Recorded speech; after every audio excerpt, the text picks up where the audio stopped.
in timber at risk, with government's inaction on the implementation of the legal framework for legal timber trade.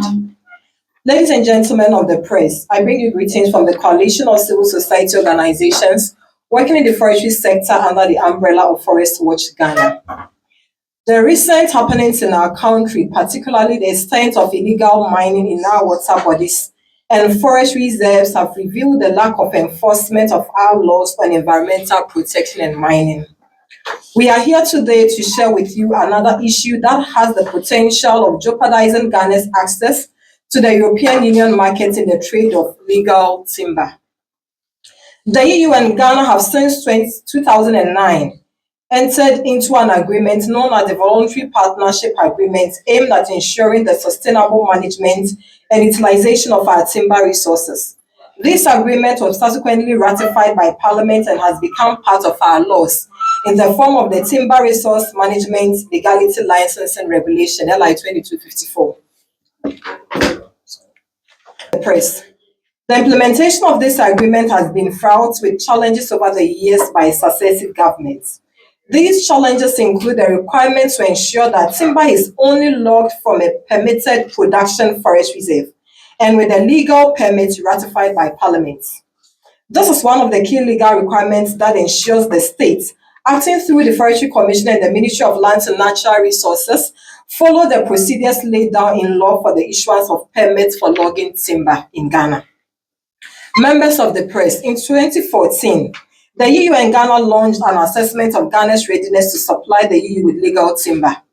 The assessment revealed that there were about 148 permits and extant leases that needed to be ratified by Parliament to conform to our laws and on the sustainable management of our forest resources. Ladies and gentlemen of the press, it is worth noting that out of the 148 permits and extant leases flagged in 2014 by the joint assessment as requiring parliamentary ratification, only 11 of them have been ratified. These 11 were ratified on Thursday, 11th July 2024. While we commend the chair of the Parliamentary Select Committee on Lands and Forestry and this team, that is the Honorable Minister of Lands and Natural Resources, the Chief Executive of the Forestry Commission for the successful ratification of the 11 extant leases by Parliament, we as CSOs in the forestry sector see the government's inaction in completing the process of ratifying the remaining permits and leases as a lack of commitment to the sustainable management of our forest resources and environment. By this press conference, we are respectfully requesting the Ministry of Lands and Natural Resources, the Forestry Commission, and the Parliamentary Select Committee on Lands and Forestry to take the following actions. First, we want them to expedite the ratification process, ensuring that all leases are finalized by the end of 2024. This will be crucial for safeguarding Ghana's forest resources and the trade in legal timber. Secondly, we want to announce and publish a roadmap in consultation with all relevant stakeholders for the full implementation of our laws on sustainable forest management, including the trade in legal timber. Ladies and gentlemen of the press, Ghana has missed all timelines for the full implementation of the laws on sustainable forest management and logging, which are meant to eradicate illegal harvesting of timber and trade in forest resources. With the inordinate delays by successive governments in fully implementing these laws, we are at a point where our forest reserves are becoming playgrounds for illegal activities. Talk about illegal logging, illegal mining.